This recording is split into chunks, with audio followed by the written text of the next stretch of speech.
I think that now it's like, for example, in India, I will answer like India has been working on this like far further than us.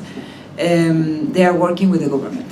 So, for example, it could be something is very interesting is and also it's interesting to me on a personal level, like extension services, right?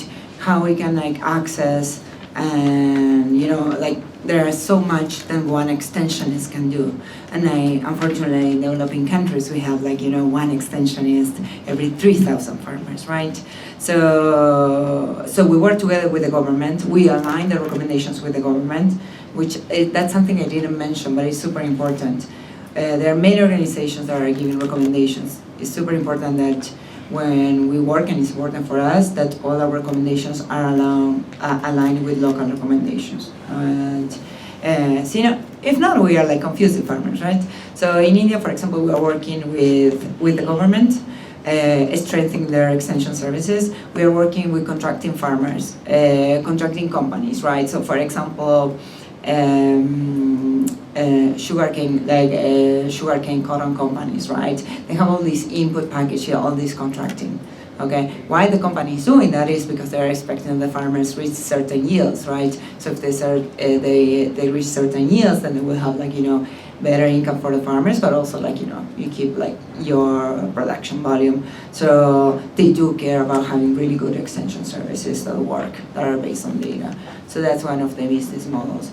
Another thing that we are thinking now, so for example for Kenya, right now we're working with the small farmers, right? But something that has been going through my mind is this idea of getting further. So I know the farmers, not many farmers have Android phones, especially in Western Kenya, like maybe Rift Valley is a different story, or maybe coffee, like other type of crops are different.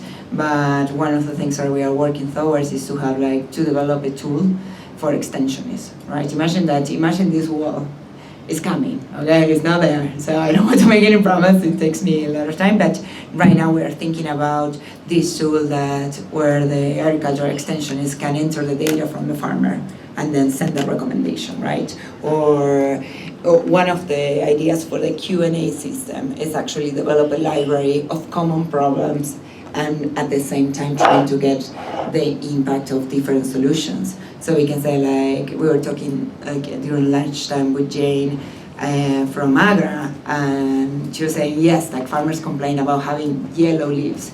Yellow leaves is the same as saying, I have a headache, right? So you need to actually help farmers to inform you better about the problem, right? It's not about getting the Android tool. The Android tool is a problem itself, but actually helping farmers and training farmers to report this problem for their extensionists in order to get the right answer is also another problem, right? So I think that for now, those are the three main strategies. We are also evaluating other possibilities. So that's what I would say, like if you have data and you have a problem, please tell me. We want to find solutions, right? So there are times that we can say, no, that's very difficult to solve. So for example, now with the fall armyworm, I was very worried about providing recommendations on chemicals. Zambia right now is having a big problem because of delivering pesticides to farmers without the correct training. And one acre farm, they have they can train. But I cannot assume that because I send a message on the phone, I'm training on the correct use of different chemicals that could be potentially bad for health. So as we do, and I think that that's one of the potentials of BAD, we like problems because then we like thinking about the solutions. So probably the business will, and we want local solutions, right? So as people come us with more problems, then we can find more answers, and I think it's super exciting. I don't know if I answered your question, sorry. My name is Ben. My question is directed at the three panelists here. I was just wondering whether you also incorporate external evaluators in your evaluation practice, because you've talked a lot about evaluation. So my interest is in exploring how you deal with the advantages of internal as well as external evaluation or evaluators.